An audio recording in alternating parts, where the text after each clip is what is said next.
Wes, one of the biggest complaints from whiskey nerds about craft whiskey is that it's just too young. Yep. But some of the top producers have been around long enough that they're starting to release some higher ages. Oh, nice. So if you want to find out whether or not the naysayers were wrong now that we got a little bit of age, then you need to stick around.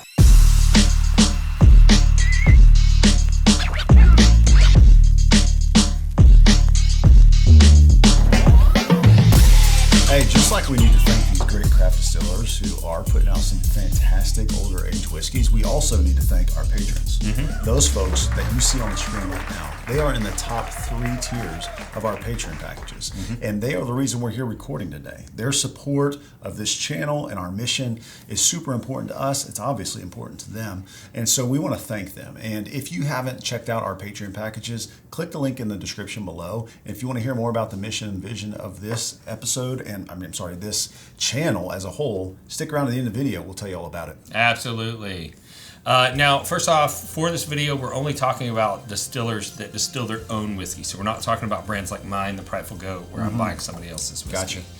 And you also need to understand that they are financially motivated to release younger whiskey, right? And you understand why that is, yeah, right? Sure. They need instant return. They need to start generating some cash flow. Yeah, it costs a lot of money to start a distillery. Absolutely. And not everybody can. I mean, if you do the math, average cost for a small producer to create a barrel of whiskey, say it's $800-900, something like that, depending on the size of their still and what kind of grains they're using. The big distilleries, it's a lot cheaper. It's probably close to $400. But let's say it's $850, and you want to make 1,000 barrels a year as you're getting started, so that you've got enough to keep your brand alive. You got enough to hold some back for some higher ages and all that stuff.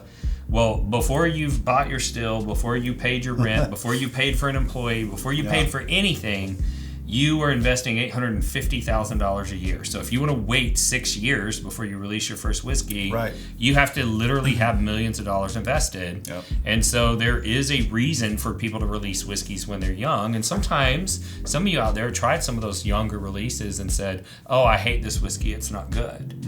But you might need to revisit some things. Yeah, check it out, because these guys have been around long enough. You start to put out some higher age stuff, and some higher age stuff. And some of the ones that I've been thinking about for this episode, one of my favorite distilleries, definitely my favorite pot still bourbon, is Iron Root. Yeah, I love Iron Root. For a pot still, it is fantastic. So, did you know that the head distiller over there, he has a daughter named Danica and a son named Granger? I mean, it sounds about right. Yeah. You're in Texas here. I mean, that and sounds so together awesome. They form Team Danger. That sounds awesome. Yeah. And so the first barrel that they ever distilled, he named after his daughter, which was the Danica barrel. Okay. And then I think it was the 104th barrel they distilled. They named after his son, Granger. Yeah. So we know who the favorite child was. Well, yeah. I think it was order age. But anyway, for their 10th anniversary, they blended those two barrels together and released a special release that was Team Danger. Yeah, which was kind of cool. And then in front of us, we've got a couple of representations from Woodinville. Woodinville, yeah. Which we're planning to go visit in a couple months. I mean, I'm excited because Woodinville is one that I just haven't had a lot of time with. Yeah. To be honest with you. I see it on the shelves. I think I've had one at one point, but I just haven't spent a lot of time with it to really explore and see if it's something that I really love. Yeah, and it's another one that's definitely a contender for pot still whiskeys. Okay. It's a much cleaner flavor. Okay. There's some things that they do over there that are a little bit different that produce something that's to me it's more in alignment with like a Frey Ranch or a Willet, where it's like it's not quite column still, but it's not quite pot still. Okay. It's a hybrid. It's a little bit of a hybrid. Yeah. And they've been around long enough that they have an 8-year bourbon and an 8-year rye out. Oh, nice. And, there's not a lot of people that could argue that 8-year rye isn't a solid age statement. Right. Yeah. Like Thomas Handy's only a 6-year rye. Right? And so we're starting to see some of those higher ages. Yeah. And speaking of distilleries that we'll be visiting really soon, Hard Truth. That's another craft distiller starting to put out some higher age stuff. Yeah. So they're I'm going to Hard Truth next weekend. I don't know when this episode will come out, but I'm going to Hard Truth next weekend. And they started distilling in 2015, so it's 2025. So, they very well could have some 10-year-old stuff coming out. Could, yeah. And that's good stuff. And then one that I'm pretty excited about is Litchfield. Okay. And so Litchfield's one I haven't tried. Yeah. I don't think. So Litchfield, we found this distillery. They weren't distributed in Texas at the time. And so what we decided to do with them was we created a series release that's the same whiskey that we're releasing once per year. Okay. So that you can see how age affects their whiskey. Oh, cool. And so on the front of each bottle, it says how long it's aged, right? And so this is number 3, and it's a 7-year. Yeah. This is number 2, and it's a 6-year. This is number 1, and it's a 5-year, right? Cask strength too. Yeah, Nice. and these are all cask strength, and I think we have 1 or 2 more coming out in this series. But this was the perfect representation of identifying craft whiskeys that are starting to get some reasonably respectable age releases. And then also Sagamore. So, believe it or not, Sagamore is one of the first ryes that I really fell in love with. Oh, that's fair. As you know, rye, I'm not a big rye guy, but when I had someone say whiskey rye 2D2, but when I had someone say whiskey rye 2D2 pick that years ago, man, that's really where I found my love for some rye, and they do it well. Yeah, and a lot of people know that they sourced from MGP, but they started distilling their own whiskey in about 2017. And so they're starting to have some whiskey that's of a high enough age that they can release it, that it's more respected by the whiskey enthusiast nerds. You know how those companies have like their own logo on a glass? Wouldn't that be cool if there was a website where you could go and like put your own logo on your whiskey glass that you drink like at home? Yeah, but like I would want a variety of glasses, like small drinking glasses, some larger neat glass, maybe like a rocks glass. Sure. And what about a tumbler? Yeah, like the Yetis. Like the Yeti tumbler. Yeah, that'd be, dude. Like, if you could get your logo on that, that'd be awesome. Like imagine like even like plastic glasses. Imagine you're like at the pool, right? And you've got like your own whiskey club or your own name or something like on your little plastic glass you're drinking out of at the pool. That would be awesome. And like, you know how sometimes when you're at a bottle share and you gotta clean your glass out because you're gonna take a real small pour and like if you could get like a custom like lint-free rag, that'd be really cool. With your logo on it? With your logo like right on it. Yeah, and not just that, dude. What if, you know how you're always getting samples, right? Yeah. So like you have your box, it's like just a blank wooden box, but what if on top of there you had like your own brand or something on there? Yeah, your logo on there. Your logo that's like, Wes's whiskey collection samples or something. You could even use that for charities too, because like you could do like a sample box that you did in like a charity raffle, but you could custom etch it. That'd be cool. Dude, what if this same website, like all those things were there, but you could also use it for the holidays coming up? Like an advent calendar box. You could do that, and I could get your like something special for you on it and give it to you as a gift. Yeah, as a gift for Christmas, that'd be really cool. What if there was a website like that? What if there was a website that had all of those things? And what if the company that did it could set up a custom website for you to pick any of those things? Oh, dude, that's like my mind getting out. What if there was a website? What if there was a website?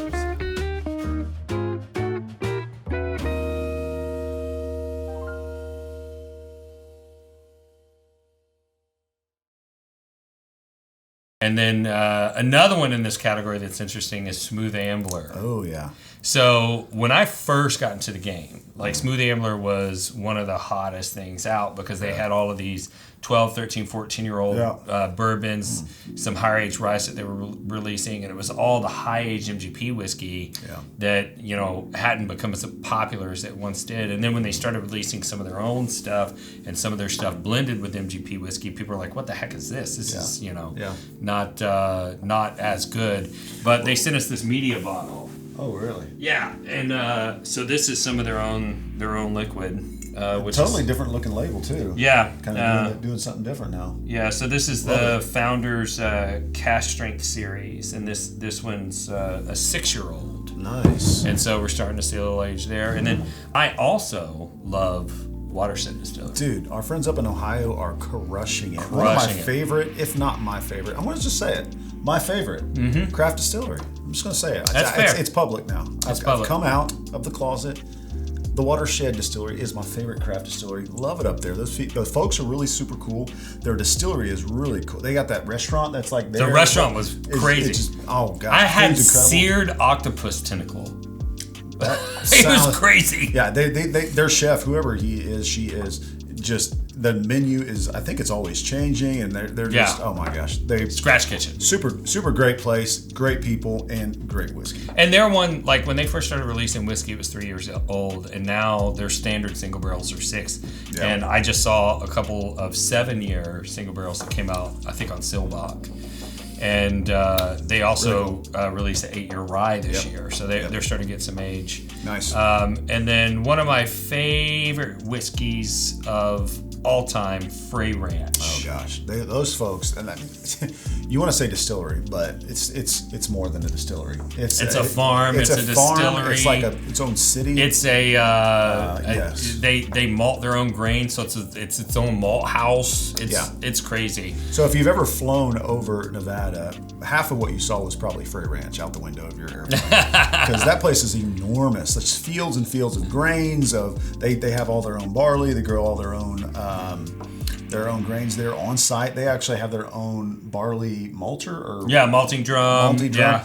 And I mean, they are geeked out over it. You can tell they love what they do, and they do it really well. Yeah, and their family basically helped found the state. They've been there since before Nevada was a state. It's pretty awesome. And they had their Harvester series for their 10th anniversary, and it featured some whiskey that was up to 7.5 years old. One of the best whiskey thieving experiences of my life was at oh yeah, I remember that. You were like, "This is the best whiskey I ever had." And I was like, "Really?" It was the best whiskey I've ever had, and I don't know what it was. Colby, if you're watching, if you still have that barrel, I'm still interested. Yeah. And whatever you got going on there, it tasted like sweet tarts. It was beautiful. Or no, Smarties. Tasted like Smarties. I was like, wow, what is this? So, and lots of cool stuff. I think a lot of the criticism that craft distilleries get is that a lot of people don't understand the difference between pot and column still. And pot still is going to produce a thicker, oilier whiskey that's got a lot of grain flavor in it. Yeah. And column still whiskey, you're going to get a lot of your main flavors from your barrel aging process. And so a lot of people go, oh, well, I like higher age statements. Well, you would in Kentucky whiskey because it's not going to have much flavor without. In a young pot still whiskey, you're going to have a lot of flavor, but it's not flavors that may be familiar to you. And also, I think a lot of people's complaint when they think of craft distilleries is it's typically a higher price point. Mm-hmm. And so they're like, oh, these people are just trying to, capitalize off of, something smaller. But the reality is that their expenses to operating costs and production costs are so much higher per bottle, per barrel, than your major manufacturers, right? Your bigger distilleries. And so really when you pay that extra price, that money's going into like a family's pocket, right? Yeah. Like an actual local people, farmer. Yeah, a local farmer, local people who just work at the distillery, and it's not going into some big corporation, which is kind of cool. So. Yeah, and a lot of them have more evaporative loss than in Kentucky. If you run into a distillery in Texas, Nevada, or Nevada, Where's it Nevada? I don't know. I can't remember what. Colby, hit us up. Let us know. Nevada or Nevada? Yeah. We don't know what we're doing over here. Even if they put it in the comments, I'm not sure we would know the difference. Yeah. You'd have it phonetically. Put it phonetically in the comments. Down there so you don't sound stupid. But yeah, I mean, if you're in a desert or if you're in Texas, you're going to have more evaporative loss than Kentucky. So, that's a cost factor as well. Absolutely. I think we should give some of this stuff away. I agree. Because, some people in some of these states, people we have viewers here watching, they may not have accessibility to some of these products and these smaller craft distilleries. And so why don't we give some of this stuff away? I love that idea. Let's do 5 1-ounce sample packs. It's going to include the Woodinville 8-year bourbon and rye. Okay. And then I thought it would be fun, because we're talking about age, to give them samples of the vertical series so that you can literally taste what the age did to the whiskey. Love that idea. So you're going to get 5 whiskeys. 2 from Woodinville, Bourbon and Rye 8-year, and then 3 from Litchfield, 5, 6, and 7-year Bourbon. It's super easy to enter to win too. You just want to like the video, subscribe to the channel, and you want to ring the bell for future notifications. That's important because we give away on every episode we give away free whiskey or whiskey stuff, and so you want to know when we drop a new episode. So ring the bell and make sure you stay in the know on that. Last thing you need to do is go in the description, fill out the web form. That'll give us your basic contact info so we can run it in our randomizer with everyone else who's entered. And then our system will select a winner at random, which will post those results publicly. And then we'll ship you your samples absolutely free. I mean, there's no hidden fees, no cost, no nothing. This is literally free whiskey we want to give to you. So make sure you join. Yeah, and if you like this and you want to support the channel, there's Patreon. We talked about that earlier. Merch at bourbonrealtalk.com. Great whiskey merch over there. Yep. And I am a residential real estate agent in the Dallas and Houston metro areas. And if you need service in either of those markets, I'd love to hear from you. We have links in the video description on YouTube for all 3 ways to support the channel. Yep. And we do like to take this opportunity to tell you why we do all of this. Of course, we love whiskey and we love whiskey education, but we love people and community more. And our idea is to help try to foster community and connection using whiskey as a conduit. And that came to me when I lost my younger brother to suicide, and he had started to lose connections. And I was getting more involved in the whiskey world, and I saw how whiskey is bringing people together. And I thought maybe if I could get you connected to whiskey, the whiskey would do the rest of the job and get you connected to others. So we started this channel, and then Wes said, hey, we need a forum. People are going to connect. We need a forum. And a lot of the forums out there had negativity from individuals we call whiskey trolls. And we thought maybe we should create a forum that didn't have that. And we have. And to my knowledge, it is the largest American-focused whiskey Facebook group in the world. And we've got a little over 33,000 members in there, and it's troll-free. And it's been so successful, we were able to start livestayproject.org, which is a 501c3 nonprofit focused on suicide prevention and intervention. And all that's administered inside of the whiskey community, which is pretty freaking cool. Yeah. But we learned from those trolls when we were going through this process that if they can hate a stranger online, there's nothing that keeps us from loving a stranger online. And that's why we end every episode the same way, and that's this. If you woke up this morning and you're unsure whether or not anyone loved you, just know that we love you. And we'll see you next time on Bourbon Real Talk. Cheers. Cheers.